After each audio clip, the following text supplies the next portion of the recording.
নমস্কার বন্ধুরা, Swapna kitchen family ব্লগে তোমাদের সবাইকে স্বাগত জানাই। বন্ধুরা, তোমরা কেমন আছো? আশা করি তোমরা ভালো আছো। আমিও খুব ভালো আছি।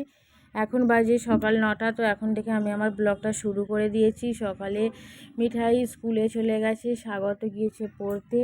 আমি সমস্ত কাজকর্ম করে চান করে ঠাকুরের সেবা দেয়া, ফুল তোলা, তারপরে চা জলখাবার এসবগুলো খাওয়া। তোমার দাদাভাই বেরিয়ে গেছে কাজে, আর স্বাগত এক্ষুনি পড়ে চলে আসবে, স্কুলে যাবে স্বাগত। আর মিঠাইকে স্কুল থেকে আমি আনতে যাব। তো এখানে সবজিও কেটে নেওয়া হয়ে গেছে। মিঠাইকে এইমাত্র স্কুল থেকে নিয়ে চলে এসেছি আমি। আর এখন আমরা ভাত খেতে বসবো। তো গরম গরম একটুখানি পেঁয়াজি ভেজে নিচ্ছি, পেঁয়াজ কাঁচা লঙ্কা বেসন দিয়ে তো করে নিচ্ছি। আজকে রান্না হয়েছে বিউলির ডাল, তার সাথে হয়েছে ঝিঙে আলু পোস্ত, পটল ভাজা।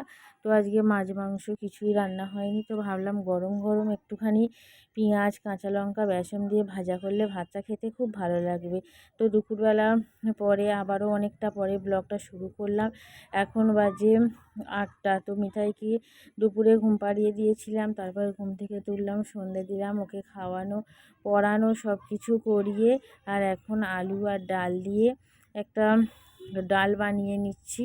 আর তার সাথে এইমাত্র আটা মেখেছি। তো রুটি আমার চাপিয়ে দিলাম। আটা মেখে রেখে দিয়েছিলাম, আগে ডালটা করে নিয়েছি প্রেসারে সিটি দিয়ে, আর তারপরে আমি রুটিটা চাপিয়ে দিয়েছি। তো বন্ধুরা, আজকে ব্লগটা খুবই ছোট হয়ে গেছে, কারণ আজকে না আমি ঠিকঠাকভাবে ব্লগ করতে পারিনি, খুবই তাড়াহুড়োর মধ্যে কাজ করতে হয়েছে।